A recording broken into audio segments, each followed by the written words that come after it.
How's it going, everyone? Welcome back to the channel. Today we're finally going to do some things to the Miata. We're going to put the interior all back together. The parts that I have to install in the center console, I'm still going to leave that undone. But as far as this goes, all back here, all of this can come back together.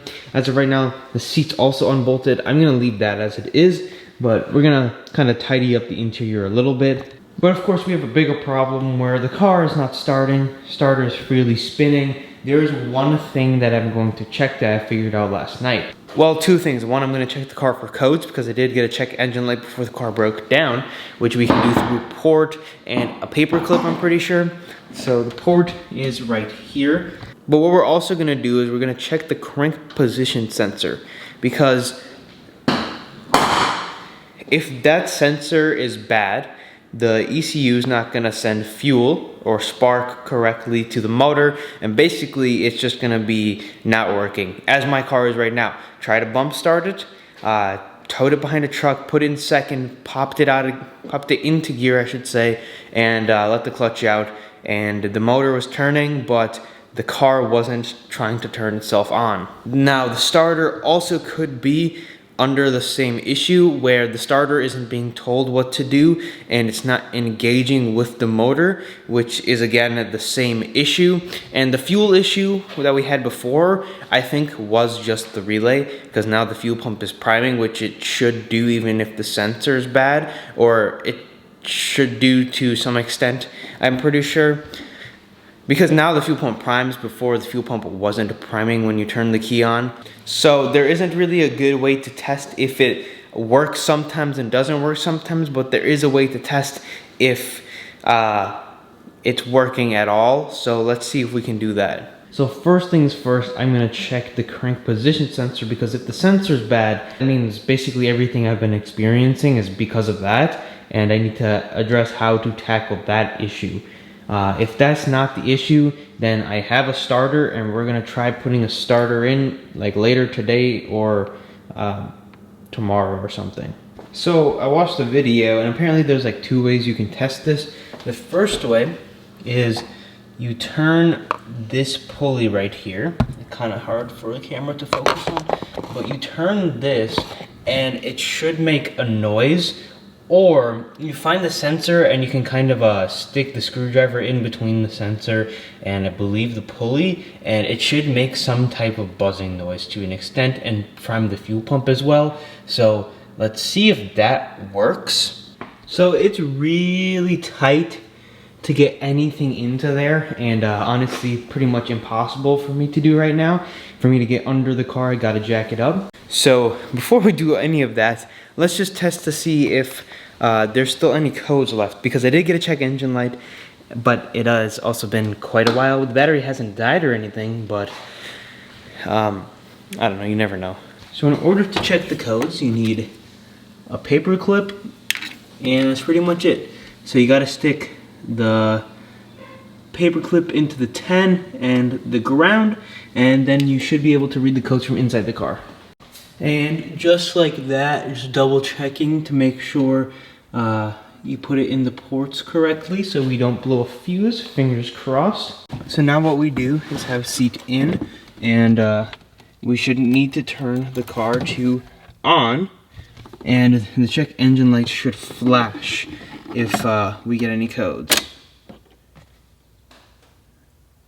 There we go.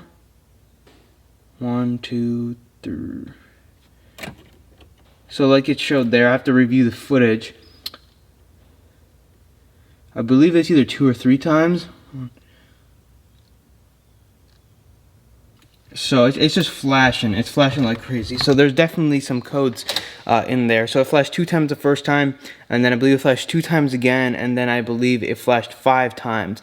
So I'm not sure if you're supposed to add all of that up or what. The last time I collectively did it, so I think it must have been 3. So 2 times, 3 times, and then 5 times. Alright, so we did some more research. What we're going to do one more time is I'm going to look at it again and kind of once again see what code I'm getting now that I understand how it works. I didn't think it would be that hard.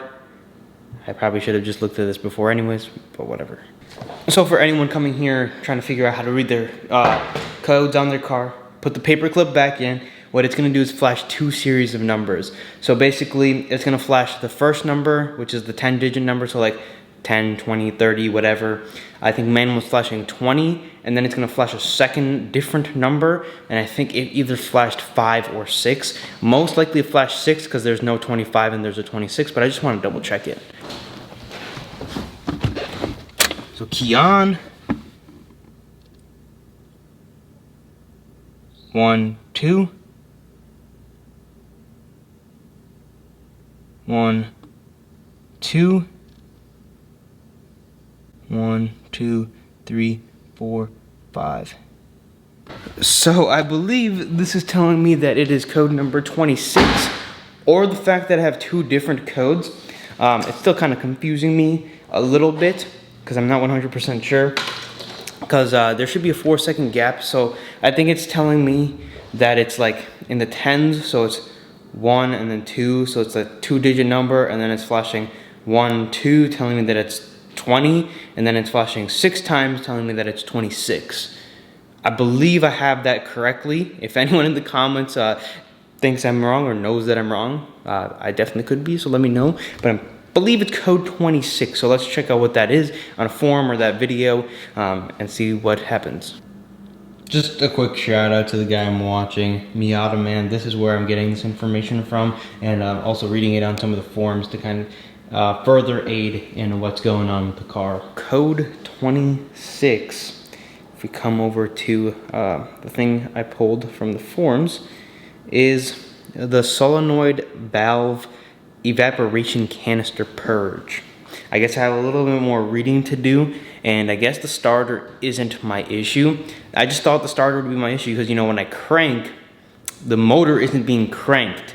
Got to do a little bit more research, look into it a little bit, and kind of go from here now. I should have done this from the beginning, but for some reason, I decided to try the hard way and start replacing like the fuel pump and stuff instead of just testing the codes first. The fuel pump fuse, or relay I should say, went bad either way. So I think that was something I had to do regardless. I'm gonna go ahead and try to put the interior back together if I feel motivated enough. I'm gonna leave the video there because I think we made a pretty good discovery on kind of what's going on with it a little bit. Read the code, and I couldn't find the crank position sensor because I couldn't get down under it enough, and it's too tight to get into the, to put the socket into there. So I'm gonna continue to do a little bit more research now that I kind of have a baseline of what's going on.